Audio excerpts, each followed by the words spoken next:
Halo sahabatku, apa kabar kalian hari ini? Semoga selalu sehat dan dilimpahkan rezekinya ya. Selamat datang kembali di channel Cerita Momo, rumah bagi kisah-kisah kehidupan yang penuh pelajaran dan menyentuh hati. Pernahkah kalian membayangkan perasaan seorang ibu yang setiap hari harus melihat anaknya menangis histeris, memohon agar tidak ditinggalkan? Ibu, jangan pergi. Adek takut. Itulah yang dirasakan oleh Suci. Ia pikir putrinya hanya manja, namun firasat seorang ibu tidak pernah salah. Di balik pintu rumah mertua yang megah itu, ternyata tersimpan rahasia kelam yang membuat hati siapapun akan hancur berkeping-keping saat mengetahuinya. Sebelum kita masuk ke dalam kisah perjuangan Suci dan Kalia yang akan menguras air mata ini, yuk kita saling sapa dulu. Jangan lupa tekan tombol like, subscribe, dan nyalakan loncengnya agar tidak ketinggalan kelanjutan kisahnya. Dan seperti biasa, saya ingin tahu dari mana saja sahabat setia channel ini berasal. Silakan tulis nama kalian, asal kota, dan ketik hadir di kolom komentar di bawah ya. Saya akan baca komentar kalian satu persatu. Sudah? Kalau sudah, tarik napas dalam-dalam, siapkan hati kalian, dan mari kita mulai kisahnya. Gerimis senja itu seolah mewakili hati Suci yang sedang remuk redam. Ia merapatkan jaketnya yang mulai lusuh, berdiri gemetar di depan gerbang besi hitam yang menjulang tinggi. Rumah mewah bergaya klasik itu dulu adalah tempat yang penuh kehangatan saat suaminya, Mas Edi, masih hidup. Namun kini, setelah 6 bulan kepergian Mas Edi, rumah itu berubah menjadi benteng yang dingin dan menakutkan, memisahkan Suci dari satu-satunya alasan ia bertahan hidup, putri kecilnya, Kalia. Suci menarik napas panjang, mencoba menahan air mata yang mendesak keluar. Rutinitas menyakitkan ini harus ia jalani setiap hari. Ia menekan bel interkom dengan tangan gemetar. Tak lama kemudian, suara ketus terdengar dari pengeras suara. Masuk lewat pintu samping. Jangan lewat depan, nanti kotor lantainya. Itu suara Rara, adik iparnya. Suci menelan ludah, menyingkirkan harga dirinya demi bertemu sang buah hati. Ia berjalan memutar ke pintu samping dekat garasi. Saat pintu terbuka, ia tidak disambut dengan senyuman, melainkan tatapan sinis dari Bu Rosa, ibu mertuanya, dan Rara yang sedang duduk santai sambil memainkan ponsel di meja makan. Ingat ya, Suci. Waktumu cuma 1 jam. Jangan coba-coba meracuni pikiran Kalia untuk ikut kamu ke kosanmu yang kumuh itu, ucap Bu Rosa tajam tanpa menoleh sedikit pun. Baik, Bu, jawab Suci lirih. Suci bergegas menuju ruang belakang.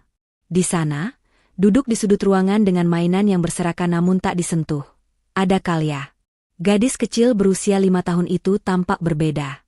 Wajahnya murung, matanya cekung, dan tubuhnya terlihat lebih kurus dari minggu lalu. Kalia, sayang. Ibu datang, nak, panggil Suci lembut. Mendengar suara itu, Kalia langsung menoleh. Detik berikutnya, ia berlari kencang dan menubruk tubuh Suci. Pelukannya begitu erat, seolah takut ibunya akan menghilang jika ia melonggarkan pegangannya sedikit saja. Ibu, isak Kalia. Tubuh kecilnya bergetar hebat. Suci berjongkok, memeluk putrinya sambil menciumi puncak kepalanya.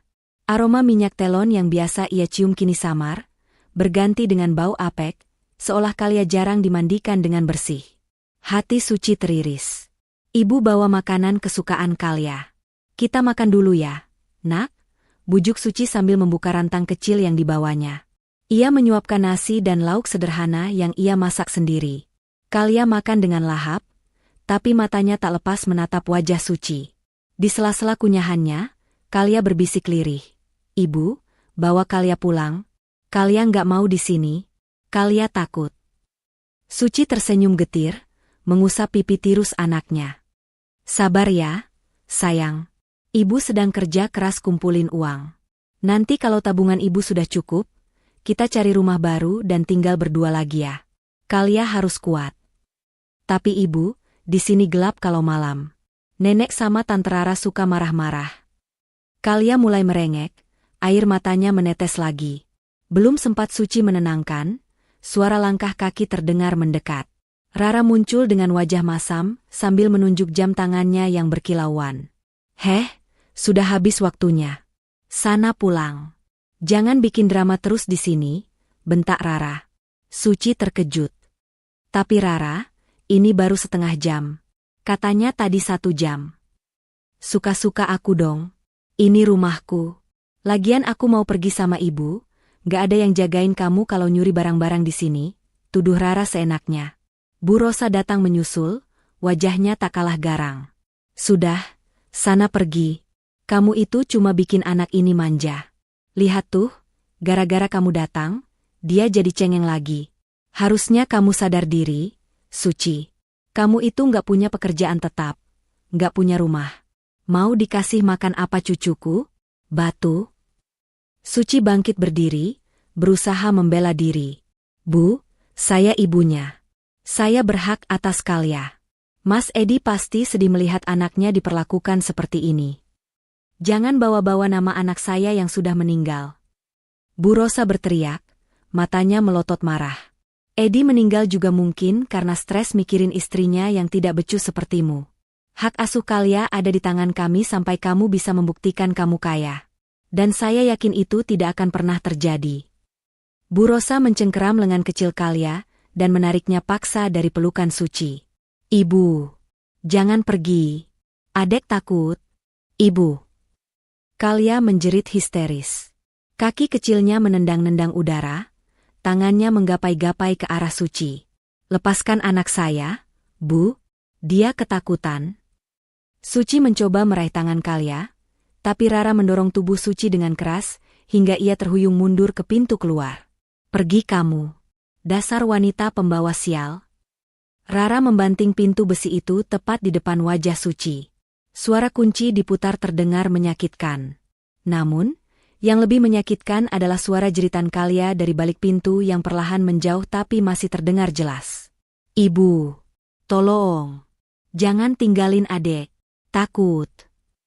Suci menggedor-gedor pintu itu dengan kepalan tangannya yang lemah. Air matanya tumpah ruah membasahi pipi. Hujan yang turun semakin deras menyamarkan tangisannya, tapi tidak bisa memadamkan api kecurigaan yang mulai menyala di hatinya.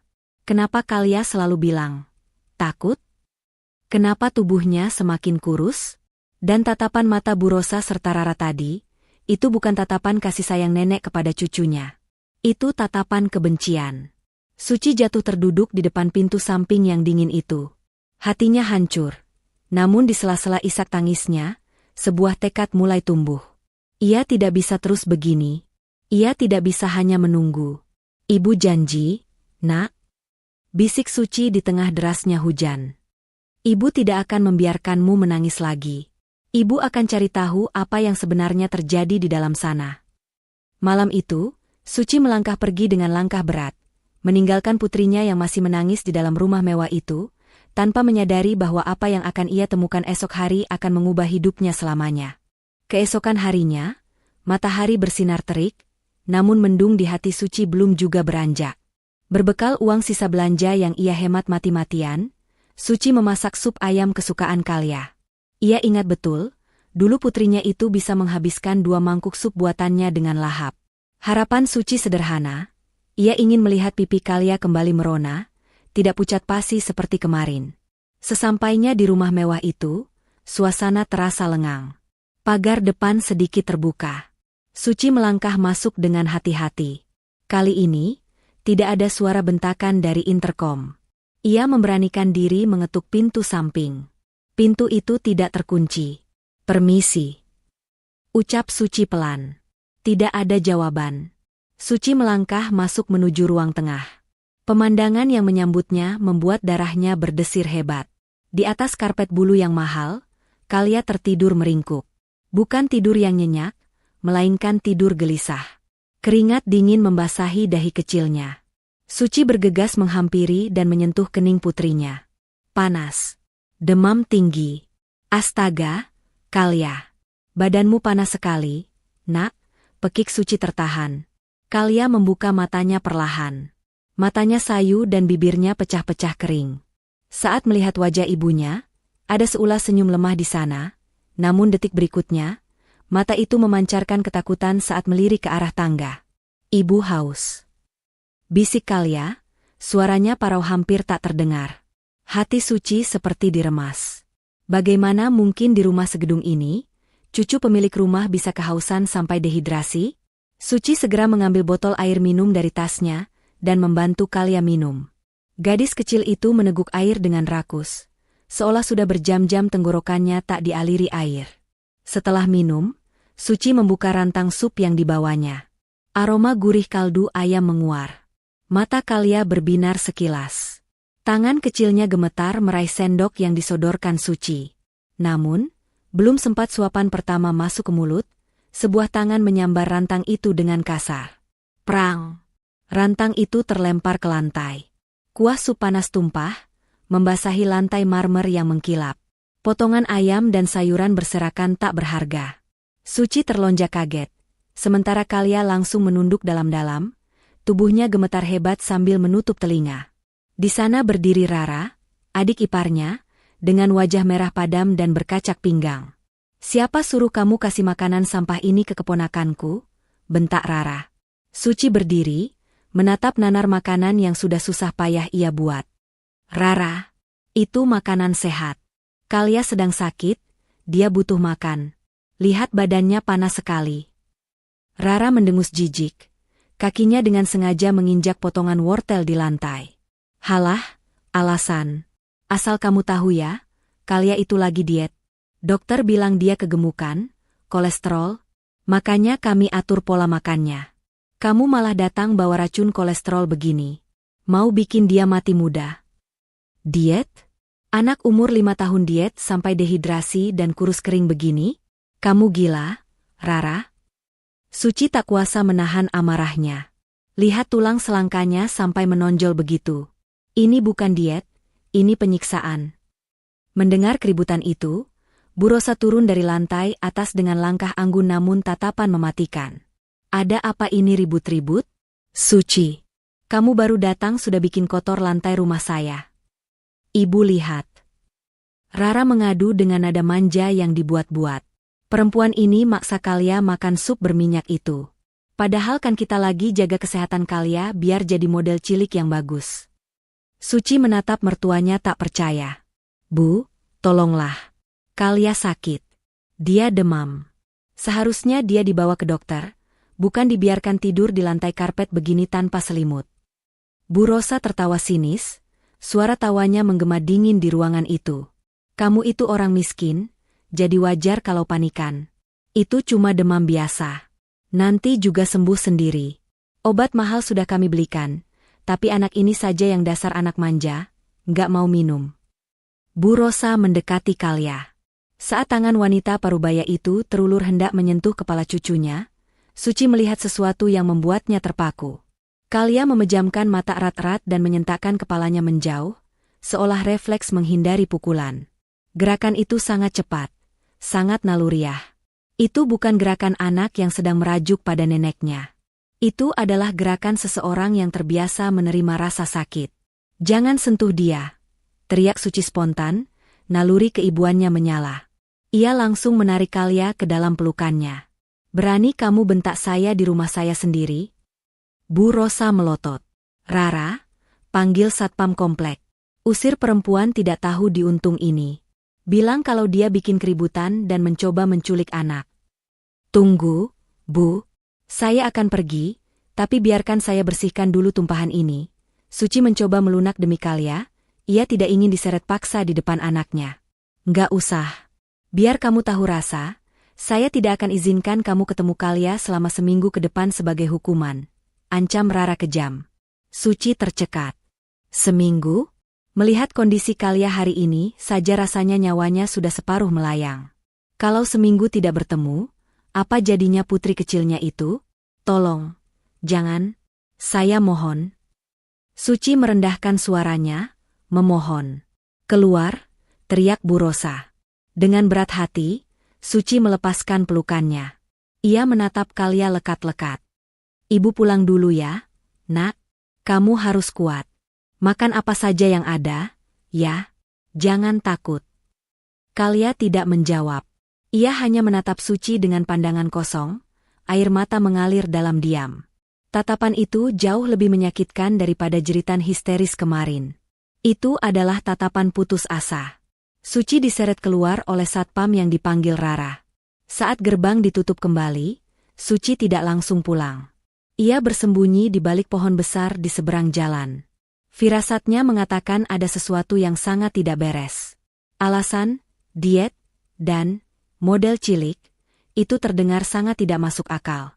Dan gerakan refleks Kalia tadi terus menghantui pikirannya. Suci mengepalkan tangannya kuat-kuat hingga kukunya memutih. Ia tidak bisa lagi hanya datang, menangis, dan pulang.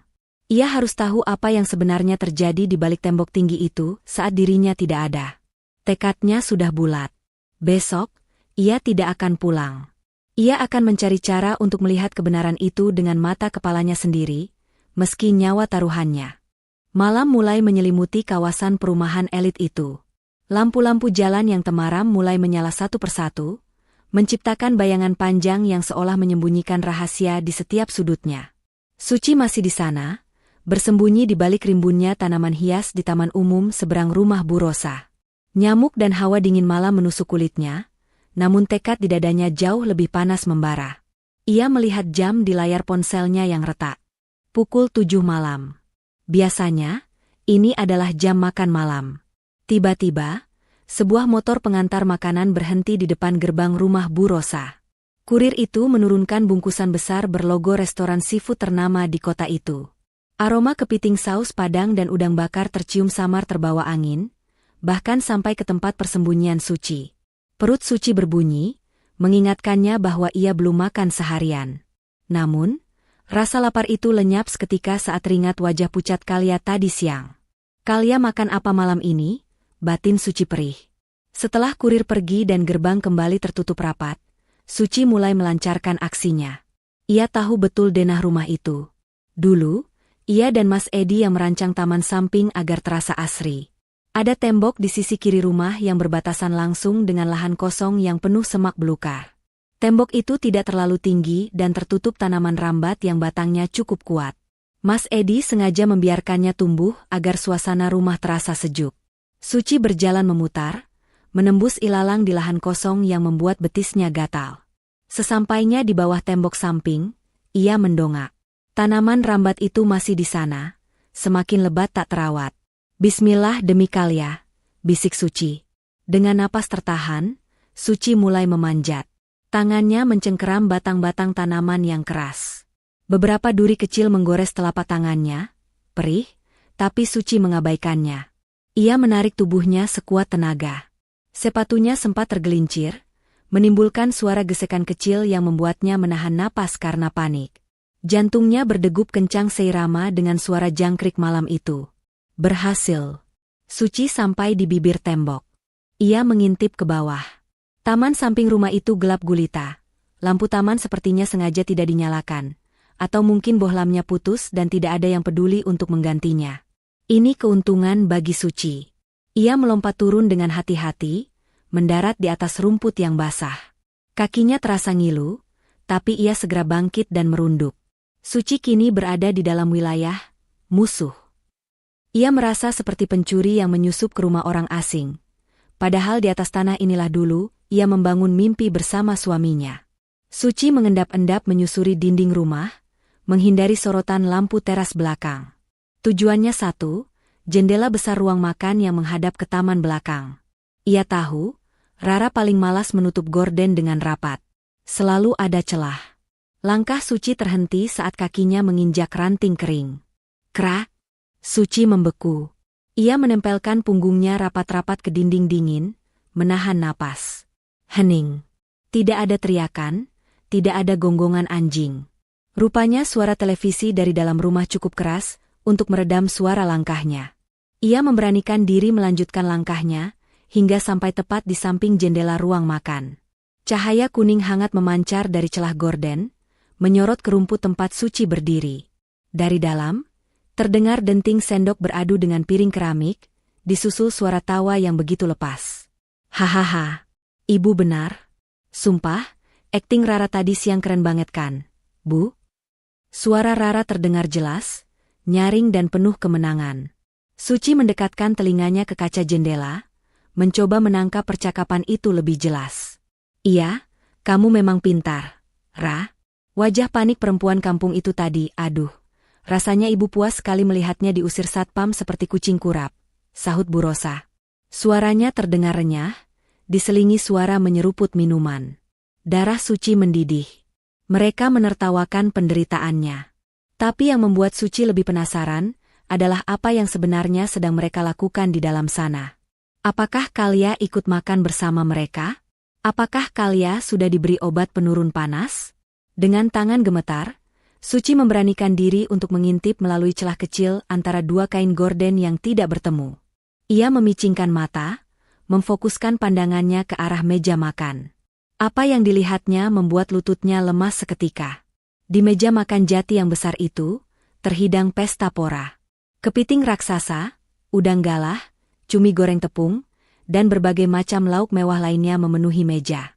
Bu Rosa dan Rara duduk berhadapan, menikmati makanan itu dengan lahap. Wajah mereka berseri-seri, jauh dari kesan keluarga yang sedang berduka atau prihatin. Di tangan Rara, terselip segepok uang tunai berwarna merah yang sesekali ia kipas-kipaskan ke wajahnya sambil tertawa.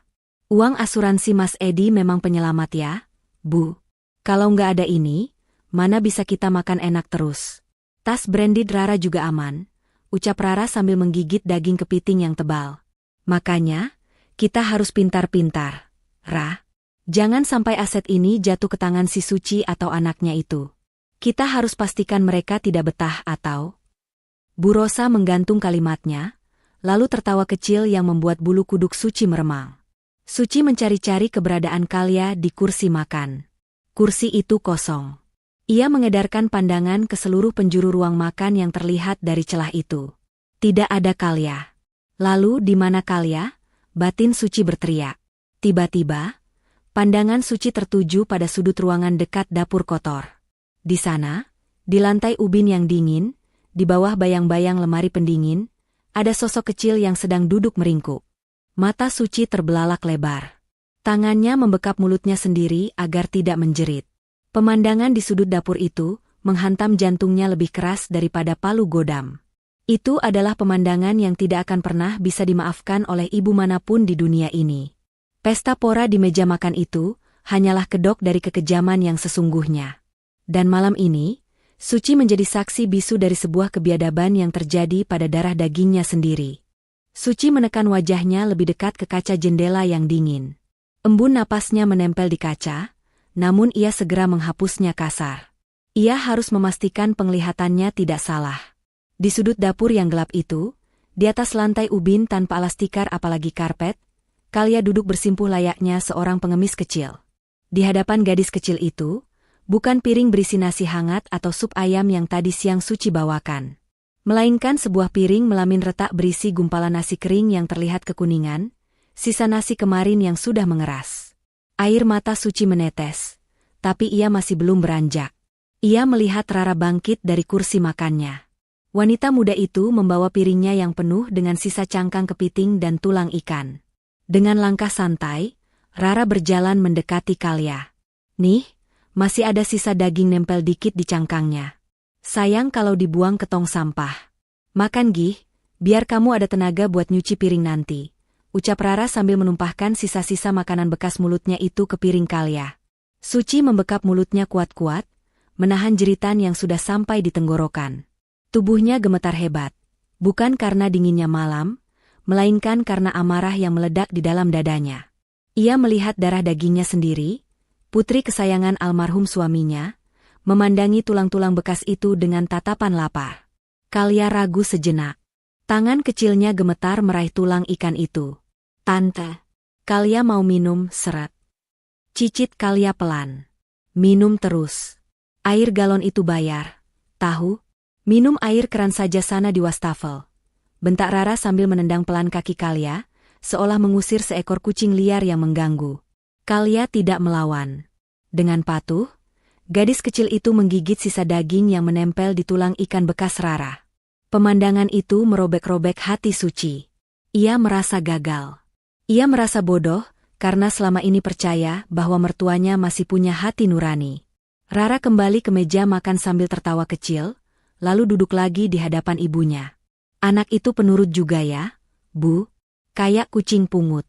Padahal dulu waktu Mas Edi masih hidup, makannya harus disuapi, menunya harus 4 sehat 5 sempurna. Cih, bikin repot, cibir Rara sambil menuangkan es jeruk ke gelasnya. Bu Rosa mengunyah udang bakar dengan nikmat, lalu menyeka bibirnya dengan tisu. Matanya melirik sekilas ke arah Kalia di sudut ruangan dengan tatapan dingin yang menusuk. Biarkan saja dia begitu, Ra. Itu bagian dari rencana ibu, ucap Bu Rosa tenang, namun nada bicaranya mengandung racun yang mematikan. Rencana apa lagi sih, Bu? Kenapa nggak kita kasih ke panti asuhan saja?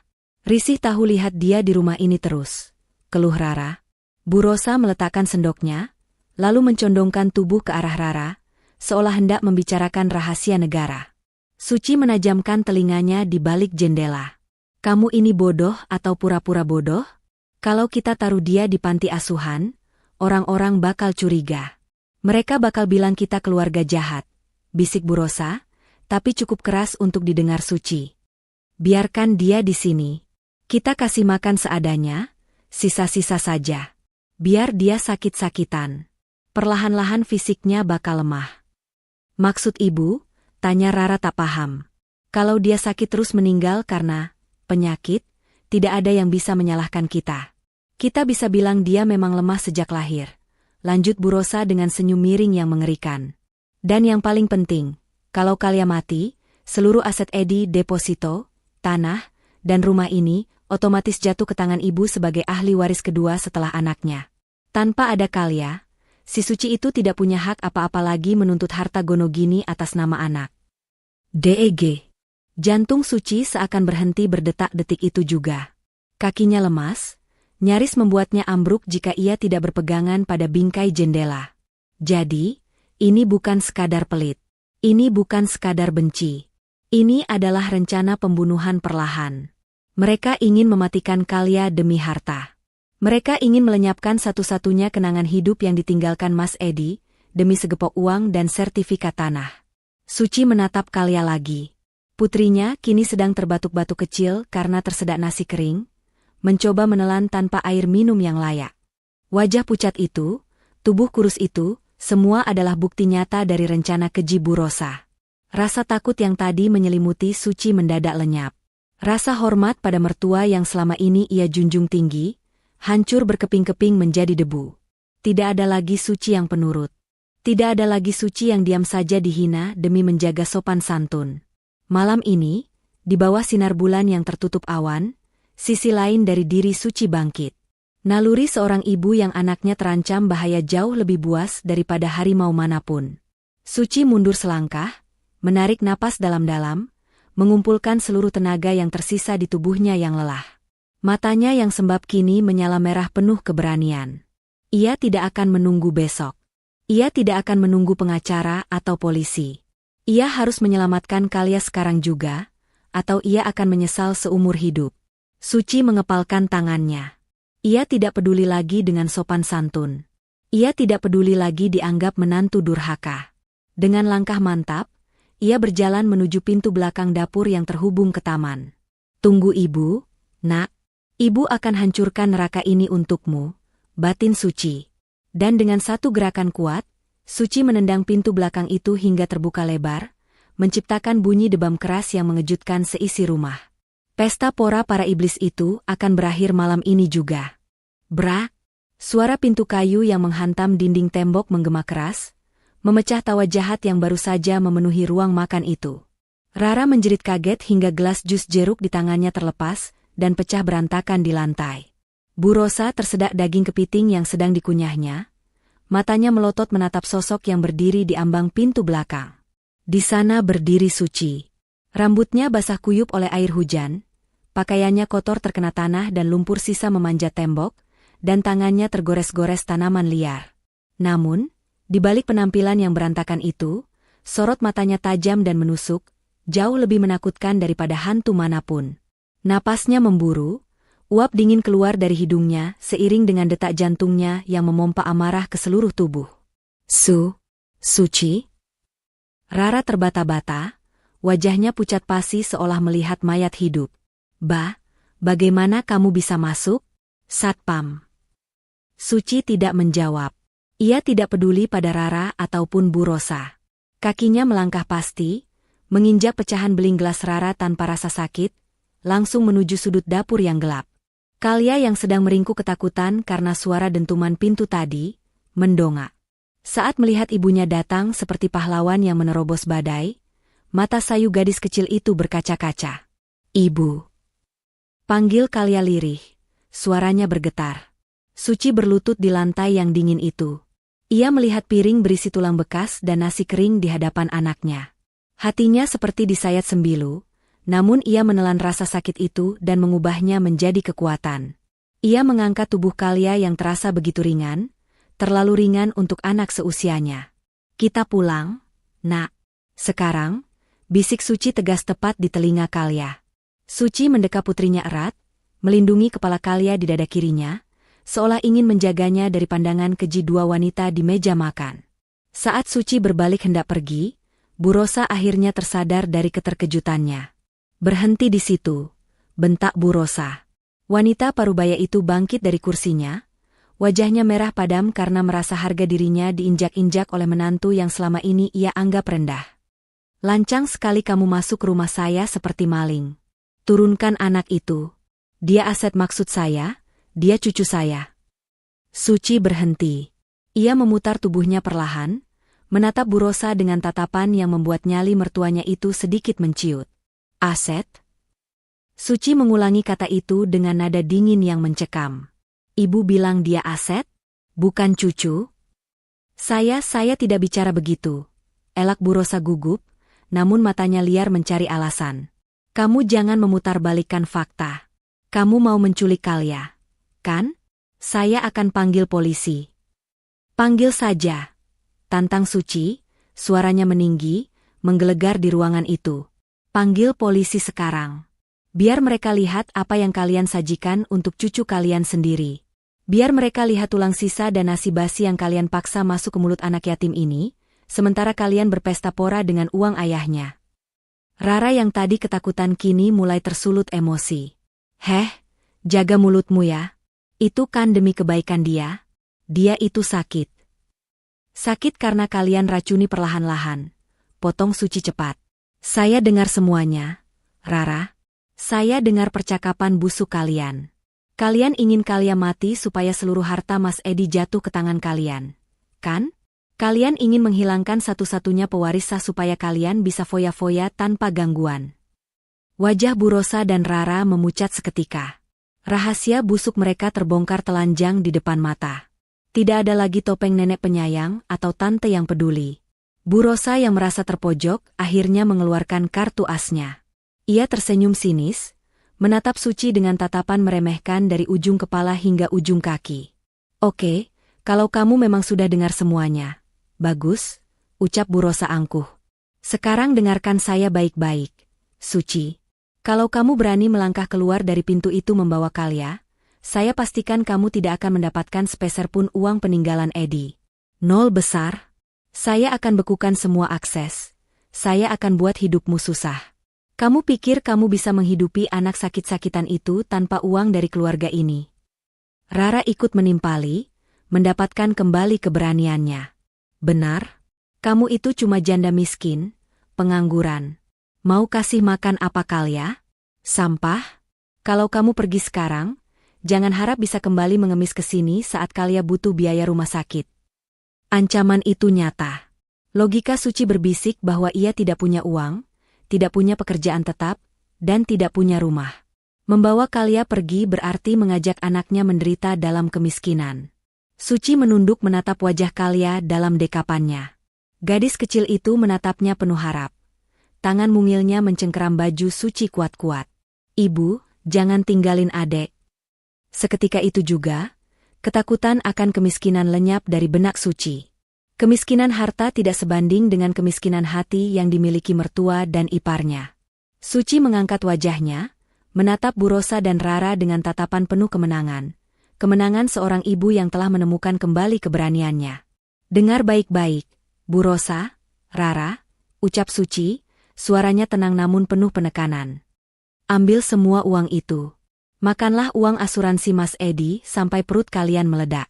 Pakailah sertifikat tanah itu untuk menutupi kebusukan hati kalian. Suci melangkah maju satu langkah, membuat Rara mundur ketakutan. Saya mungkin miskin. Saya mungkin tidak punya rumah mewah. Tapi mulai detik ini, saya pastikan putri saya tidak akan pernah lagi memakan sisa tulang dari piring kalian. Saya lebih baik memberi makan anak saya nasi garam dengan keringat saya sendiri, daripada membiarkannya hidup di neraka berlapis emas ini. Kamu akan menyesal, Suci. Kalian akan mati kelaparan di jalanan, teriak Bu Rosa histeris. Kita lihat saja nanti, Bu.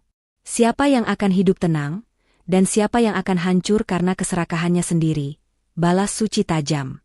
Tanpa menoleh lagi, Suci berbalik badan. Ia mendekap Kalia erat-erat, melangkah keluar menembus pintu dapur yang terbuka, kembali ke kegelapan malam dan hujan yang masih turun rintik-rintik. Ia tidak membawa satupun baju ganti Kalia, tidak membawa mainan, tidak membawa sepeser pun haknya. Ia hanya membawa harta yang paling berharga, nyawa anaknya. Di belakangnya, terdengar suara Bu Rosa yang menjerit frustrasi dan membanting piring ke lantai. Tapi bagi Suci, suara itu adalah musik perpisahan yang indah.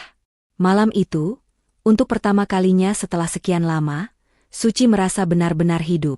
Ia tidak tahu akan tidur di mana malam ini, tapi ia tahu satu hal, Kalia aman dalam pelukannya. Perang yang sesungguhnya baru saja dimulai, dan Suci siap bertarung mati-matian. Hujan yang mengguyur kota malam itu perlahan mereda, menyisakan hawa dingin yang menusuk tulang. Di trotoar jalanan yang basah dan sepi, Suci berjalan tertatih sambil menggendong Kalia. Tas jinjing kecilnya yang hanya berisi dompet tipis dan ponsel retak tersampir di bahu. Tidak ada baju ganti, tidak ada selimut tebal. Hanya kehangatan tubuhnya sendiri yang ia berikan untuk melindungi putrinya dari angin malam. "Ibu, kita mau kemana?" tanya Kalia lirih, giginya bergemelatuk kedinginan. Kepalanya bersandar lemah di bahu Suci. Suci menelan ludah, menahan perih di tenggorokannya. Ia sendiri tidak tahu harus kemana. Uang di dompetnya hanya tersisa Rp50.000. Tidak cukup untuk menyewa kamar hotel, bahkan penginapan murah sekalipun. Namun, ia tidak boleh terlihat bingung di depan anaknya. Kita sedang bertualang, Nak. Mencari istana baru yang lebih tenang. Jawab Suci dengan suara dibuat seceria mungkin, meski air matanya menetes bercampur air hujan di pipi. Langkah kaki Suci terhenti di depan sebuah musola kecil di pinggir jalan raya yang masih terbuka. Cahaya lampu neon dari dalam musola itu tampak seperti mercusuar harapan di tengah kegelapan. "Malam ini kita istirahat di sini dulu ya, sayang. Di rumah Allah, pasti aman," bisik Suci. Suci membawa Kalia masuk, membasuh kaki dan tangan mereka di keran air wudhu. Di sudut ruangan yang berkarpet hijau, Suci membaringkan Kalia. Ia melepas jaketnya yang lembab untuk dijadikan alas kepala Kalia, lalu menyelimuti tubuh kecil itu dengan mukena bersih yang tersedia di lemari mushola. Malam itu, Suci tidak tidur sedetik pun. Ia duduk bersila di samping Kalia, mengusap-usap punggung anaknya yang sesekali mengigau ketakutan. "Jangan pukul, ampun tante." Igauan Kalia itu merobek hati Suci. Ia bersumpah dalam hati, tidak akan ada lagi yang boleh menyakiti putrinya. Saat adzan subuh berkumandang, Suci membangunkan Kalia. Badan Kalia masih hangat, tapi demamnya sudah sedikit turun. Wajahnya masih pucat. Perut gadis kecil itu berbunyi keras. "Lapar ya, Nak?" tanya Suci lembut. Kalia mengangguk malu. Mereka keluar dari mushola saat matahari mulai terbit. Suci menghitung ulang uangnya. Ia harus membeli sarapan dan obat penurun panas. Matanya tertumbuk pada sebuah warung makan sederhana tak jauh dari situ. Spanduknya bertuliskan, "Warung Nasi Bu Lilis." Asap mengepul dari panci-panci besar, menyebarkan aroma soto ayam yang menggugah selera. Suci menuntun Kalia masuk. Warung itu cukup ramai oleh sopir angkot dan tukang ojek yang sedang sarapan. Suci memilih duduk di pojok, jauh dari keramaian. Seorang wanita paruh baya bertubuh gempal dengan wajah keibuan yang ramah menghampiri mereka. "Itu Bu Lilis, pemilik warung. Mau pesan apa, Neng?" "Pagi-pagi sudah bawa anak cantik begini," sapa Bu Lilis ramah, meski ia sedikit heran melihat penampilan Suci yang kusut. Suci meremas uang kertas di bawah meja. "Bu, nasi setengah porsi saja ya. Pakai kuah sayur yang banyak." Lauknya kerupuk saja satu. Bu Lilis mengernyitkan dahi. Ia menatap Kalia yang menatap panci ayam goreng dengan mata berbinar tapi takut-takut. Naluri keibuan Bu Lilis langsung bekerja. Buat anaknya juga? Tanya Bu Lilis. Iya, Bu. Kami makan berdua, jawab Suci pelan, menunduk malu. Bu Lilis tidak banyak bertanya. Ia pergi ke belakang gerobak makannya. Tak lama kemudian, ia kembali membawa satu piring penuh. Nasi putih hangat yang mengepul, sayur sop dengan potongan wortel dan kentang yang banyak, sepotong ayam goreng paha yang besar, dan tahu bacem. Mata Suci terbelalak. Bu, maaf, saya pesannya nasi setengah dan kuah saja. Uang saya tidak cukup kalau pakai ayam. Bu Lilis tersenyum tulus, meletakkan piring itu di depan Kalia. Makan saja, Neng. Anggap saja rezeki anak solehah pagi ini. Ibu lagi senang, baru dapat arisan. Kasihan anaknya pucat begitu, butuh tenaga. Kalia menatap ibunya, meminta persetujuan.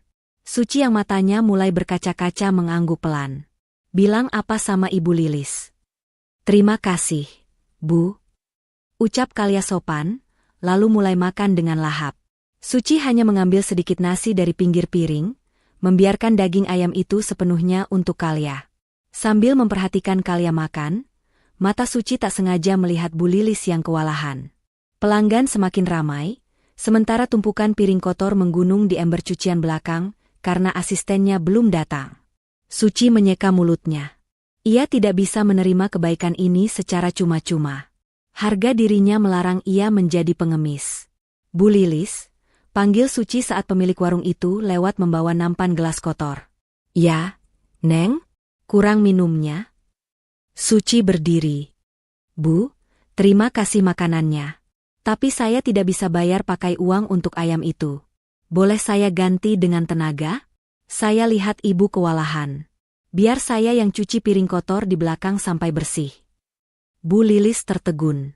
Ia menatap Suci dari ujung kepala sampai ujung kaki. Pakaian Suci memang kotor dan lusuh. Tapi sorot matanya tegas dan jujur. Bukan sorot mata pemalas yang mengharap belas kasihan. Kamu yakin? Cuciannya banyak loh, Neng. Tanganmu halus begitu, kayaknya nggak biasa kerja kasar. Ujar Bu Lilis ragu. Saya bisa, Bu. Apa saja saya kerjakan. Asal halal, jawab Suci mantap. Tanpa menunggu jawaban lagi, Suci menggulung lengan bajunya. Ia meminta Kalia duduk tenang di kursi pojok, lalu ia berjongkok di dekat sumur belakang warung. Dengan cekatan, tangan Suci mulai menyabuni piring-piring berminyak itu, membilasnya, dan menatanya rapi di rak. Ia bekerja cepat, bersih, dan tanpa mengeluh, seolah menumpahkan segala emosinya pada piring-piring itu. 1 jam kemudian, tumpukan piring kotor itu lenyap. Lantai dapur yang licin pun sudah disikat bersih oleh Suci. Bu Lilis yang sejak tadi diam-diam memperhatikan, menghampiri Suci sambil membawa segelas teh manis hangat. Neng, istirahat dulu, kata Bu Lilis, suaranya kini terdengar lebih lembut dan hormat. Suci menyeka keringat di dahinya dengan punggung tangan. Sudah selesai, Bu. Terima kasih untuk makanannya tadi. Saya pamit dulu. Suci hendak menggandeng Kalia pergi, tapi Bu Lilis menahan lengannya. Tunggu. Neng, kamu nggak punya tempat tinggal, ya? Tebak Bu Lilis tepat sasaran. Suci terdiam, tak mampu berbohong. Kelihatan dari tas yang kamu bawa dan baju anakmu yang itu-itu saja, lanjut Bu Lilis. Kebetulan asisten saya yang biasa baru saja berhenti kemarin pulang kampung. Saya butuh orang yang rajin dan jujur kayak kamu. Di belakang warung ada gudang kecil, bekas kamar karyawan dulu. Memang sempit, cuma muat kasur busa 1, tapi bersih dan ada pintunya. Kalau kamu mau, kamu bisa kerja di sini, bantu masak dan bersih-bersih. Gajinya mungkin gak besar, tapi makan ditanggung dan bisa tinggal di situ sama anakmu. Tawaran itu bagaikan air sejuk di tengah padang pasir. Suci menatap wajah Bu Lilis tak percaya. Ibu serius? Ibu tidak takut saya orang jahat? Bu Lilis tertawa renyah. Orang jahat gak akan nolak dikasih ayam gratis dan malah milih nyuci piring segunung. Neng, gimana? Mau nggak? Air mata Suci tumpah tak terbendung. Ia menyalami tangan Bu Lilis dan menciumnya penuh rasa syukur. Mau, Bu? Saya mau. Terima kasih banyak, Bu Lilis. Ibu sudah menyelamatkan kami. Ya sudah, jangan nangis ah. Nanti dikira saya marahin karyawan baru, canda Bu Lilis sambil menepuk bahu Suci. Siapa namamu? Suci, Bu. Dan ini anak saya, Kalya. Nama yang bagus. Nah, Suci, sekarang kamu bawa barang-barangmu ke kamar belakang. Bersihkan dulu, lalu istirahat. Mulai kerja besok saja. Kalya biar main sama kucing saya di sini. Suci mengangguk cepat. Ia menatap Kalya yang kini tersenyum lebar, melihat seekor kucing oranye melintas. Senyum putrinya yang sudah lama hilang, akhirnya kembali. Hari itu, di sebuah gudang kecil berukuran 2x3 meter di belakang warung nasi yang bau bumbu dapur, Suci memulai hidup barunya. Tidak ada kasur empuk, tidak ada AC, tidak ada kemewahan. Tapi saat malam tiba dan ia memeluk Kalya di atas kasur busa tipis, hati Suci terasa jauh lebih damai daripada saat tinggal di istana neraka Bu Rosa. Ini adalah langkah awal yang tertatih, tapi kaki Suci kini berpijak di atas tanah kemandiriannya sendiri. Waktu bergulir begitu cepat bagaikan roda pedati. Tanpa terasa, 1 tahun telah berlalu sejak malam kelam di mana Suci dan Kalya meninggalkan istana neraka itu. Di dapur warung nasi Bu Lilis yang kini terlihat lebih luas dan rapi, aroma harum bumbu rempah menguar menggoda selera. Pukul 4 pagi, Suci sudah sibuk berkutat dengan wajan besar. Tangannya yang dulu halus kini lebih berotot dan cekatan. Ia sedang mengaduk rendang daging yang menjadi primadona baru di warung itu. Wah, aromanya sampai ke depan. Pasti pelanggan makan siang nanti bakal antre panjang lagi. Puji Bu Lilis yang baru masuk sambil membawa keranjang belanjaan dari pasar. Suci menyeka keringat di dahinya dengan lengan baju, lalu tersenyum lebar. Senyum yang lepas, tanpa beban ketakutan. Alhamdulillah, Bu. Oh ya, pesanan nasi kotak untuk arisan ibu-ibu kompleks sebelah sudah siap 50 box. Tinggal dikasih kerupuk saja. Kamu memang hebat, Suci. Bu Lilis menepuk bahu Suci bangga. Sejak kamu pegang dapur, omzet warung kita naik 3 kali lipat. Ibu nggak salah pilih orang. Suci merendah. Ini semua berkat ibu yang mau menolong saya dan Kalya waktu kami nggak punya siapa-siapa. Tiba-tiba, pintu penghubung gudang terbuka. Seorang gadis kecil cantik berseragam taman kanak-kanak keluar dengan rambut dikucir 2 yang rapi. Pipinya kini gembil kemerahan, jauh berbeda dengan kondisi tulang berbalut kulit setahun lalu. Itu Kalya. Ibu. Kalya sudah siap sekolah, serunya riang. Suci mematikan kompor dan berlutut menyambut pelukan putrinya. Masya Allah, cantiknya anak ibu. Sudah sarapan? Sudah. Tadi Kalya ambil telur dadar sendiri. Kalya kan sudah mandiri, celotehnya pintar. Hati Suci menghangat. Kalya tumbuh menjadi anak yang ceria dan pintar. Trauma masa lalunya perlahan terkubur oleh kasih sayang dan lingkungan yang positif. Berkat kerja keras Suci yang menabung setiap rupiah dari gajinya, ia berhasil memasukkan Kalya ke TK yang bagus dan menyewa 1 petak kontrakan yang lebih layak di dekat warung, sehingga mereka tidak lagi tidur berdesakan di gudang. Suci juga mulai merintis usaha sampingan kecil-kecilan. Di sela-sela kerjanya di warung, ia menerima pesanan catering khusus dengan label Dapur Kalya. Awalnya hanya tetangga kontrakan yang pesan, tapi karena rasanya enak dan harganya jujur, pesanan mulai menyebar dari mulut ke mulut. Sementara itu, di belahan kota lain, suasana yang sangat bertolak belakang sedang terjadi di rumah mewah Bu Rosa. Rumah yang dulu megah itu kini tampak suram. Rumput di taman depan tumbuh liar setinggi lutut, karena tukang kebun sudah diberhentikan 3 bulan lalu. Ket dinding mulai mengelupas, dan kolam renang di belakang keruh penuh daun kering. Di ruang tengah, Bu Rosa duduk memijit pelipisnya yang berdenyut nyeri. Di meja hadapannya, bukan lagi hidangan pesta pora, melainkan tumpukan amplop surat tagihan. Tagihan listrik, tagihan kartu kredit, tagihan pajak kendaraan, semuanya menungguk merah. Rara, turun kamu, teriak Bu Rosa parau. Tak lama, Rara turun dari tangga dengan wajah bantal dan piyama sutra yang kusut. Apa sih, Bu? Pagi-pagi sudah teriak. Rara masih ngantuk, semalam begadang main game. Main game atau judi online lagi? bentak Bu Rosa sambil melempar salah satu amplop tagihan ke wajah Rara. Lihat ini, tagihan kartu kredit kamu bulan ini jebol lagi. 50 juta, Ra, kamu beli apa saja? Rara memungut amplop itu dengan santai, tak ada rasa bersalah. Ya ampun, Bu, itu kan Rara beli tas branded edisi terbatas. Investasi juga kali. Lagian kan uang asuransi Mas Edi masih banyak. Banyak dari Hong Kong. Bu Rosa menggebrak meja hingga vas bunga bergetar. Uang asuransi 5 miliar itu sisa 500 juta. Bayangkan, Ra, dalam 1 tahun kamu habiskan 4,5 miliar buat gaya hidup, liburan ke luar negeri, dan judi sialanmu itu. Kita sudah nggak punya pemasukan lagi. Rara terbelalak kaget. Masa sih sisa segitu? Ah, Ibu bohong kali. Kamu pikir Ibu bercanda? Kita sudah nggak punya aset cair lagi. Tanah dan rumah ini sertifikatnya memang ada, tapi pajaknya nunggak. Kalau kita jual sekarang pun butuh waktu lama. Bu Rosa mulai menangis, bukan karena sedih, tapi karena panik. Terus gimana dong, Bu? Rara butuh uang buat top up saldo. Rara janji kali ini pasti menang dan uangnya balik berlipat ganda. Rengek Rara.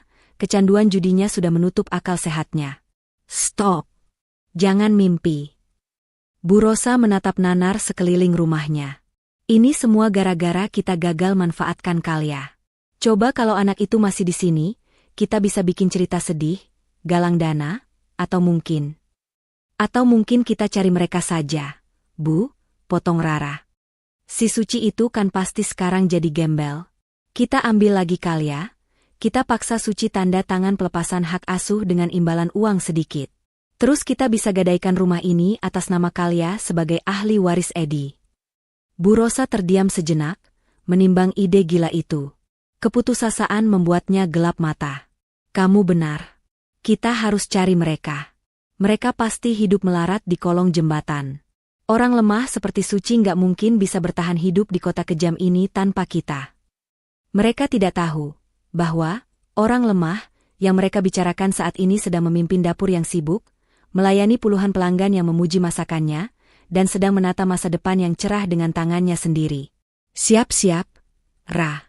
Sore ini kita sewa detektif swasta murah buat cari tahu keberadaan mereka. Perintah Bu Rosa. Matanya kembali memancarkan kilatan jahat, namun kali ini bercampur dengan ketakutan akan kemiskinan yang membayangi di depan mata. Dua nasib yang berbeda kini berjalan beriringan. Satu sedang mendaki menuju puncak dengan keringat dan doa, satu lagi sedang meluncur bebas ke jurang kehancuran karena keserakahan dan gengsi. Dan ketika kedua garis nasib ini bertemu kembali nanti, benturannya akan jauh lebih keras dari sebelumnya. Pintu rezeki seolah terbuka lebar bagi mereka yang mau berusaha. Siang itu, kesibukan di dapur warung Bu Lilis meningkat 2 kali lipat dari biasanya. Telepon genggam Suci berdering nyaring di sela-sela suara sodet yang beradu dengan wajan. Halo, dapur Kalia dengan Suci, sapa Suci ramah sambil menjepit ponsel di antara telinga dan bahunya, tangannya tetap sibuk menata daun pisang di dalam kotak nasi. Halo, Ibu Suci. Saya sekretaris dari PT Sinergi Utama. Kami ingin memesan paket prasmanan dan 300 nasi kotak untuk acara ulang tahun perusahaan lusa. Kami dengar rekomendasi dari Ibu Camat, kalau masakan Ibu sangat enak. Apakah sanggup? Suci nyaris menjatuhkan sendok yang dipegangnya. 300 kotak dan prasmanan? Itu pesanan terbesar yang pernah ia terima selama setahun merintis usaha catering kecil-kecilan ini. Jantungnya berdegup kencang, campuran antara rasa senang dan takut tidak sanggup. Namun, bayangan wajah Kalia yang sedang menabung di celengan ayamnya memberikan keberanian ekstra. Insya Allah sanggup, Bu. Kami akan berikan yang terbaik, jawab Suci mantap. 2 hari berikutnya adalah hari-hari tanpa tidur bagi Suci. Dibantu Bu Lilis dan 2 orang tetangga kontrakan yang ia pekerjakan paruh waktu, Suci bekerja keras memastikan setiap butir nasi pulen sempurna, dan setiap potong ayam bumbunya meresap hingga ke tulang. Menu andalan Suci adalah nasi liwet Solo komplit dengan sayur labu siam, dan ayam suwir opor yang gurih. Hari H tiba. Suci datang ke gedung perkantoran mewah di pusat kota itu dengan mobil bak terbuka sewaan untuk mengantar makanan. Ia menata meja prasmanan dengan rapi, menghiasnya dengan tampah anyaman bambu agar terlihat estetik namun tetap tradisional. Acara makan siang dimulai. Suci berdiri di sudut ruangan dengan perasaan was-was, memantau para karyawan berdasi yang mulai mengambil makanan. Ketegangannya perlahan mencair saat melihat ekspresi puas di wajah mereka. Banyak yang nambah, bahkan memuji rasa gurih santan areh di atas nasi liwetnya. Tiba-tiba, seorang pria parubaya berjas rapi yang sedang makan di meja VIP terhenti mengunyah. Ia mengecap rasa sambal goreng ati di lidahnya dengan seksama, keningnya berkerut seolah sedang mengingat sesuatu yang jauh di masa lalu. Pria itu, Pak Iman, direktur utama perusahaan tersebut, langsung berdiri dan memanggil asistennya. "Siapa vendor catering hari ini?" "Dapur Kalya, Pak." "Itu pemiliknya, ibu yang pakai kerudung krem di pojok sana," tunjuk asistennya. Pak Iman berjalan tegap menghampiri Suci. Suci yang melihat bos besar mendekat menjadi gugup. Ia meremas ujung bajunya, takut ada yang salah dengan masakannya. "Selamat siang, Pak. Maaf, apakah ada yang kurang dengan makanannya?" tanya Suci sopan, menunduk sedikit. Pak Iman menatap wajah Suci lekat-lekat, lalu matanya membelalak kaget. "Suci? Kamu Suci, kan? Istrinya Edi?" Suci tersentak kaget. Ia mendongak, menatap pria di hadapannya. Ingatannya berputar cepat. Wajah itu tampak lebih tua dan berwibawa, tapi Suci mengenalinya. Mas Iman? Sahabatnya Mas Edi waktu kuliah?" "Ya Allah, benar ternyata." Pak Iman tersenyum lebar, namun matanya menyiratkan keheranan. Pantas saja rasa sambal goreng atinya persis buatan ibunya Edi yang dulu sering Edi bawa ke kosan. "Ternyata kamu yang masak. Apa kabar, Ci? Edi mana? Kok kamu yang antar catering?" Senyum di wajah Suci perlahan memudar. Ia menarik napas panjang, mencoba tegar. "Mas Edi sudah meninggal 1,5 tahun yang lalu, Mas." Serangan jantung mendadak. Wajah Pak Iman seketika berubah syok. "Innalillahi wa inna ilaihi roji'un." "Saya benar-benar tidak tahu, Ci. 2 tahun terakhir saya ditugaskan di kantor cabang Singapura, baru bulan lalu balik ke Indonesia. Saya sempat kehilangan kontak karena ponsel lama saya hilang." Pak Iman menatap Suci dengan pandangan iba, lalu matanya menyapu penampilan Suci yang sederhana dan apron masak yang masih melekat di badannya. Sebagai sahabat karib, ia tahu betapa kayanya keluarga Edi. Ia tahu warisan apa yang seharusnya ditinggalkan Edi. Melihat istri sahabatnya kini bekerja keras mengantar catering sendirian menimbulkan tanda tanya besar. "Ci, boleh kita bicara sebentar di ruangan saya?" pinta Pak Iman. Di ruangan ber-AC dingin itu, Suci menceritakan garis besar kehidupannya tanpa mendramatisir. Ia tidak menceritakan detail penyiksaan Kalya. Ia hanya mengatakan bahwa ia memilih keluar dari rumah mertuanya demi kemandirian dan kesehatan mental anaknya. Suci tidak ingin terlihat mengemis simpati dengan menjelek-jelekan keluarga suaminya. Namun, Pak Iman adalah pebisnis ulung. Ia bisa menangkap apa yang tidak diucapkan Suci. Ia tahu karakter Bu Rosa yang gila harta. Ia bisa menyimpulkan sendiri betapa beratnya perjuangan wanita di hadapannya ini. Pak Iman mengeluarkan sebuah kartu nama dan meletakkannya di meja. "Suci, saya tidak akan menawarkan uang cuma-cuma, karena saya tahu kamu wanita hebat yang punya harga diri tinggi, sama seperti Edi," ucap Pak Iman bijak. "Tapi saya seorang pebisnis. Saya melihat potensi besar di Dapur Kalya. Masakanmu bukan cuma enak, tapi punya karakter." Suci menatap kartu nama itu bingung. "Kantor ini punya 3 pabrik di kawasan industri. Selama ini saya pusing gonta-ganti catering karyawan, karena rasanya tidak konsisten dan sering diprotes buruh. Saya ingin menawarkan kontrak kerjasama. Kelola makan siang untuk 1.000 karyawan pabrik saya setiap hari. Saya akan berikan modal awal untuk sewa dapur yang lebih besar dan belanja bahan baku. Kita bagi hasil secara profesional." Mata Suci terbelalak, mulutnya sedikit terbuka saking kagetnya. 1.000 porsi? Setiap hari? Mas Iman ini terlalu besar. Saya takut mengecewakan. Saya lihat bagaimana kamu bekerja hari ini, Ci. Rapi, bersih, dan rasanya konsisten. Saya percaya padamu, bukan karena kamu istri sahabat saya, tapi karena kualitasmu sendiri. Anggap ini investasi saya. Kalau kamu sukses, Saya juga untung karena karyawan saya makan enak dan kerja semangat. Air mata haru menggenang di pelupuk mata Suci. Ini bukan sedekah. Ini adalah pengakuan atas kerja kerasnya. Ini adalah buah dari kesabarannya mencuci ribuan piring kotor dan bangun dini hari setiap hari. Terima kasih, Mas Iman. Terima kasih banyak. Saya terima tawarannya. Saya akan buktikan saya bisa, ucap Suci dengan suara bergetar namun penuh keyakinan. Bagus. Besok datang lagi bawa proposal rincian harga. Kita tanda tangan kontrak resmi. Pak Iman tersenyum bangga. Edi pasti tersenyum lihat kamu sekarang. Ci. Suci keluar dari gedung tinggi itu dengan langkah ringan seolah melayang. Langit sore Jakarta yang biasanya kusam, hari itu terlihat begitu cerah keemasan. Ia tidak sabar memeluk Kalia dan memberitahu kabar gembira ini.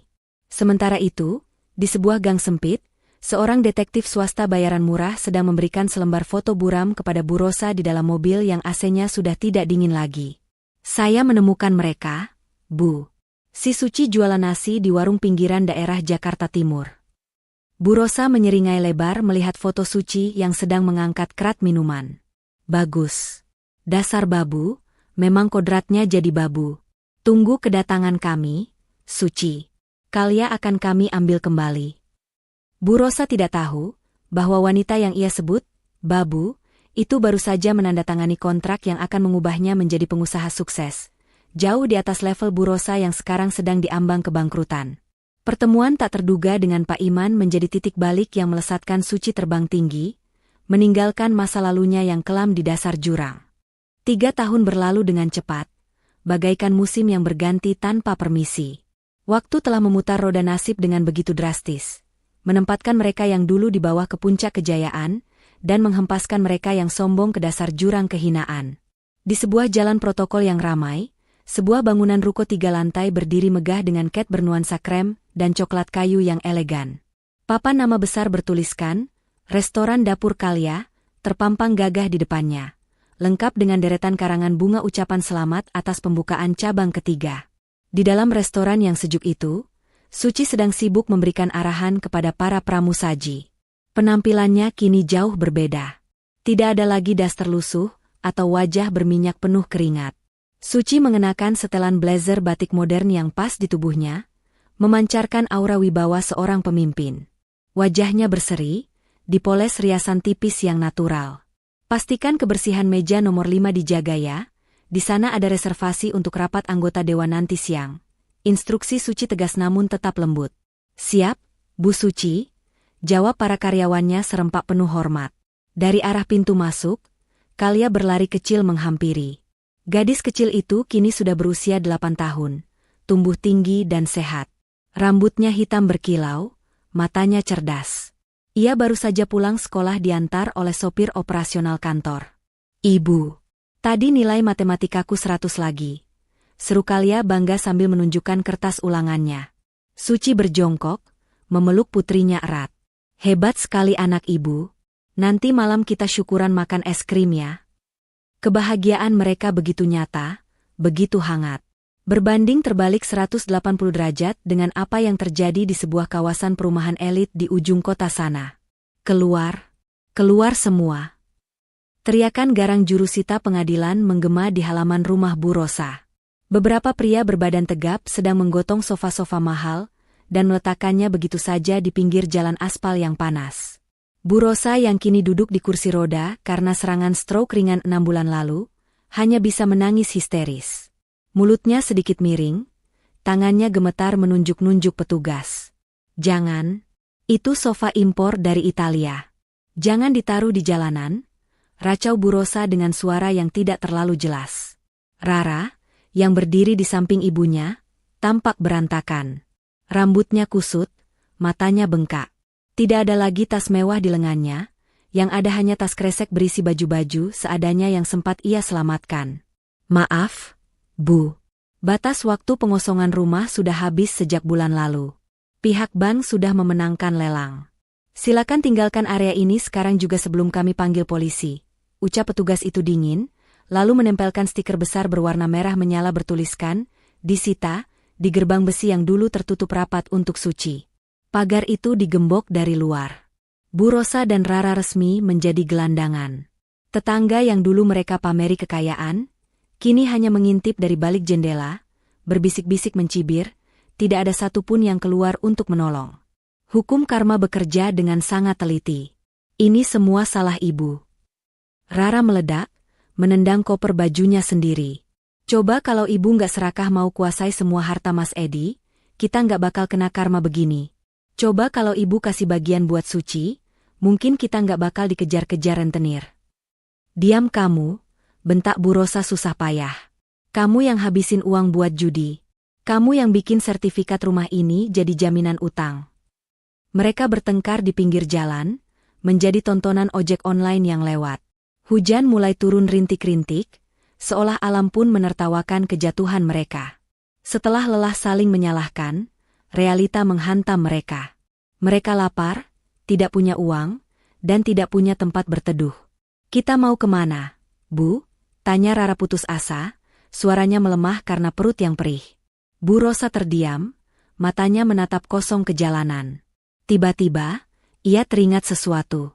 Laporan detektif swasta 2 tahun lalu yang tidak sempat mereka tindak lanjuti, karena Rara sibuk kabur dari debt collector. Suci.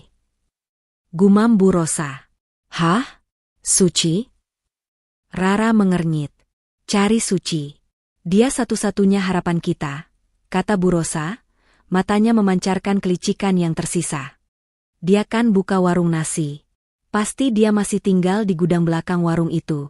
Kita ke sana. Kita manfaatkan Kalia.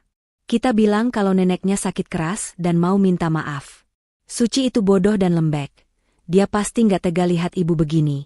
Kita bisa numpang hidup di sana, makan gratis. Rara berpikir sejenak. Harga dirinya menolak, tapi rasa laparnya lebih dominan. Ya sudah. Mana alamatnya? Dengan berbekal uang receh sisa di saku, mereka naik angkutan umum, berdesak-desakan dengan penumpang lain yang membawa ayam dan sayuran. Bau keringat dan apek membuat Rara mual, tapi ia tahan. Bayangan akan sepiring nasi hangat di warung Suci membuatnya bertahan. 2 jam perjalanan yang menyiksa, mereka sampai di alamat yang tertera di kertas lusuh itu. Mereka turun di pinggir jalan besar. Rara celingukan, bingung. Kok nggak ada warung kumuh? Bu, alamatnya benar di sini kan? Tanya Rara. Di hadapan mereka hanya ada sebuah restoran besar yang ramai pengunjung. Mobil-mobil berjejer rapi di parkiran. Satpam berseragam rapi berdiri sigap di pintu masuk. Mungkin warungnya di belakang gedung ini, Ra? Nyempil di gang, hibur Bu Rosa, menolak percaya kenyataan. Mereka berjalan tertatih menuju pos satpam restoran itu. Penampilan mereka yang lusuh membuat satpam langsung waspada. Maaf, Bu, Mbak. Mau cari siapa? Kami tidak menerima sumbangan di jam operasional. Tegur satpam itu tegas namun sopan, mengira mereka pengemis. Wajah Rara memerah karena malu. Sembarangan. Kami bukan pengemis. Kami mau cari orang yang namanya Suci. Katanya dia kerja di daerah sini. Mungkin jadi tukang cuci piring atau apalah.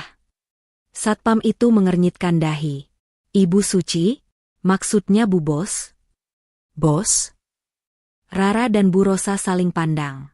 Jantung Bu Rosa berdegup kencang tak beraturan. Belum sempat satpam menjawab, sebuah mobil SUV putih berhenti tepat di lobi restoran. Sopir membukakan pintu belakang. Turunlah seorang wanita anggun dengan sepatu hak tinggi, menggandeng anak perempuan yang cantik.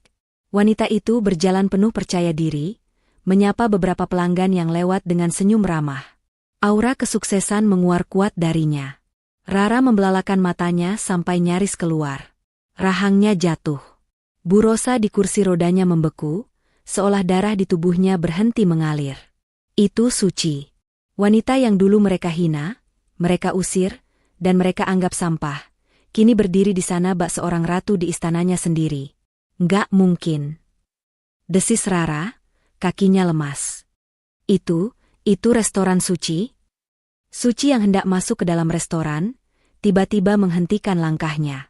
Ekor matanya menangkap keributan kecil di pos satpam. Firasatnya bekerja. Ia menoleh perlahan. Tatapan mereka bertemu. Jarak 10 meter itu terasa seperti jurang pemisah nasib yang begitu lebar. Suci menatap datar, tanpa ekspresi kaget yang berlebihan, seolah ia sudah menduga hari ini akan datang. Sementara Bu Rosa dan Rara menatap dengan campuran rasa malu, iri, kaget, dan ketakutan yang luar biasa. Suci membisikkan sesuatu pada Kalia, menyuruh anaknya masuk duluan bersama karyawan lain. Setelah Kalia aman di dalam, Suci membalikkan badan sepenuhnya, menghadap ke arah mertua dan iparnya. Ia tidak lari. Ia tidak menunduk takut. Ia berjalan mendekat perlahan. Suara ketukan sepatu hak tingginya di aspal terdengar berirama, bagaikan detak jam kematian bagi kesombongan Bu Rosa. Saat Suci berdiri tepat di hadapan mereka, bau parfum mahalnya kontras sekali dengan bau apek baju Rara. Suci menatap Bu Rosa yang layu di kursi roda, lalu beralih menatap Rara yang menunduk gemetar. "Mau pesan makan?" tanya Suci tenang, suaranya datar namun menusuk. "Atau mau mengusir saya lagi dari tanah ini?" Pertanyaan itu sederhana, tapi tamparannya lebih keras daripada pukulan fisik manapun. Di detik itu, Bu Rosa menyadari bahwa ia telah kehilangan segalanya. Bukan hanya harta, tapi juga martabatnya di hadapan wanita yang dulu paling ia rendahkan. Runtuh sudah segala kesombongan yang mereka bangun selama ini, hancur lebur menjadi debu di bawah kaki Suci yang berdiri tegak. Suci berdiri tegak, angin sore memainkan ujung jilbabnya yang rapi. Pertanyaan menohok yang baru saja ia lontarkan menggantung di udara, mencekik leher Rara dan Bu Rosa yang kini tak lagi punya kuasa. Rara yang biasanya lantang dan sombong, kini menciut. Ia jatuh berlutut di aspal, memegang ujung celana kulot Suci dengan tangan kotornya. "Suci, tolong kami, Ci. Kami nggak punya tempat tinggal. Rumah disita, ibu sakit stroke, kami tidur di jalanan semalam." Isak Rara, air matanya membuat jalur di wajahnya yang berdebu. "Kamu kan baik, Ci. Kamu pasti nggak tega lihat keponakan dan mertuamu kayak gini. Izinkan kami tinggal sama kamu ya. Di gudang pun nggak apa-apa, asal ada atap." Bu Rosa di kursi rodanya ikut menangis. Suaranya serak dan putus-putus. "Maafkan Ibu, Suci. Ibu hilaf. Ibu menyesal. Tolonglah, kita kan keluarga." Edi pasti sedih kalau lihat ibunya terlantar begini. Mendengar nama Edi disebut, rahang Suci mengeras. Ia menarik kakinya perlahan, melepaskan pegangan Rara. Bukan karena jijik, tapi karena ia menjaga batasan. Suci menatap mereka berdua dalam-dalam. Dulu, tatapan mereka adalah hukum baginya. Dulu, satu bentakan mereka bisa membuat Suci gemetar ketakutan. Tapi kini, Suci hanya melihat dua wanita malang yang menuai apa yang mereka tanam. "Keluarga?" Suci mengulang kata itu dengan nada getir namun tenang. "Di mana kata keluarga? Itu saat kalian memberi makan putriku tulang sisa? Di mana kata keluarga saat kalian membiarkan dia sakit tanpa obat demi menguasai harta?" Bu Rosa menunduk dalam, bahunya terguncang hebat. Malu dan penyesalan menghantamnya bertubi-tubi. "Saya sudah memaafkan kalian," ucap Suci tiba-tiba, membuat Rara mendongak penuh harap. "Benarkah, Ci? Jadi kami boleh tinggal sama kamu?" tanya Rara cepat, matanya berbinar licik sekilas, membayangkan kasur empuk dan makanan enak gratis. Suci tersenyum tipis, senyuman yang penuh wibawa namun menutup rapat pintu kesempatan bagi parasit. "Saya memaafkan kalian demi ketenangan hati saya dan Kalia. Saya tidak mau hidup dengan dendam. Tapi untuk tinggal bersama? Maaf, tidak bisa." Senyum Rara lenyap seketika. "Kenapa, Ci? Rumahmu kan besar sekarang. Restoranmu ramai. Masa buat keluarga sendiri pelit?" "Ini bukan soal pelit, Rara." Suara Suci merendah tapi penuh penekanan. "Rumah saya adalah istana untuk putri saya. Tempat itu harus suci dari trauma, aman dari orang-orang yang pernah menyakitinya. Saya tidak akan pernah membiarkan orang yang pernah menyiksa anak saya kembali tidur di bawah atap yang sama dengannya. Tapi kami berubah, Ci. Kami janji." Rara memohon lagi. "Janji kalian sudah tidak laku di mata saya," potong Suci tegas. Suci kemudian memberi isyarat kepada manajer restorannya yang berdiri tak jauh dari pintu. Ia membisikkan sesuatu. Sang manajer mengangguk dan segera masuk, lalu kembali dengan sebuah amplop tebal berwarna coklat. Suci mengambil amplop itu dan mengulurkannya kepada Rara. Ambil ini, kata Suci. Rara menerimanya dengan tangan gemetar. Isinya uang tunai yang cukup banyak. Uang ini cukup untuk kalian menyewa kontrakan petak selama 3 bulan dan modal untuk jualan nasi uduk atau gorengan kecil-kecilan. Jelas Suci. Ini adalah sedekah terakhir dari saya atas nama almarhum Mas Edi. Setelah uang ini habis, jangan pernah datang ke sini lagi untuk meminta. Bu Rosa menatap Suci dengan pandangan tak percaya. Ia mengira akan diusir mentah-mentah atau dimaki-maki, tapi Suci justru memberinya modal hidup. Rasa malu Bu Rosa semakin menjadi-jadi. Ia sadar, menantunya ini memiliki hati seluas samudera, hati yang dulu ia sia-siakan. Suci, terima kasih. Bisik Bu Rosa lirih, air mata penyesalan yang tulus akhirnya jatuh. Gunakan kesempatan ini untuk belajar. Rara, Bu, pesan Suci, tatapannya lurus menembus manik mata Rara. Belajarlah berdiri di atas kaki sendiri. Belajarlah bahwa uang itu dicari dengan keringat, bukan dengan menindas orang lain. Dulu saya bisa bangkit dari nol tanpa siapa-siapa. Kalian pun harusnya bisa. Suci mundur selangkah. Pergilah. Jaga kesehatan ibu. Tanpa menunggu jawaban lagi, Suci membalikkan badan. Ia melangkah anggun menuju pintu restorannya yang bermandikan cahaya lampu kuning hangat. Di sana, di balik pintu kaca, Kalia sedang melambaikan tangan sambil tersenyum lebar menunggunya. Rara dan Bu Rosa hanya bisa menatap punggung Suci yang perlahan menjauh. Mereka menggenggam amplop itu erat-erat. Tidak ada lagi kemewahan, tidak ada lagi pelayan. Mulai detik ini, mereka harus menghadapi kerasnya dunia yang sesungguhnya, dunia yang sudah ditaklukkan oleh Suci bertahun-tahun lalu. Suci masuk ke dalam restoran, disambut pelukan hangat Kalia. Ia tidak menoleh lagi ke belakang. Masa lalunya sudah selesai. Ia telah memutus rantai dendam dengan cara yang paling elegan. Memberi maaf, namun tetap tegas menjaga harga diri. Malam itu, restoran dapur Kalia terasa lebih hangat dari biasanya. Suci sadar, kemandirian bukan hanya soal punya uang, tapi soal keberanian mengambil sikap dan melindungi orang yang dicintai. Ia telah memenangkan perangnya tanpa harus menjatuhkan harga dirinya menjadi penjahat. Pesan moral. Balas dendam terbaik bukanlah dengan menyakiti balik, melainkan dengan menjadikan dirimu sukses, bahagia, dan mandiri hingga mereka yang menyakitimu tidak lagi selevel denganmu. Harta bisa habis dalam sekejap, namun mental baja dan kerja keras adalah kekayaan yang tak akan pernah bisa dicuri orang.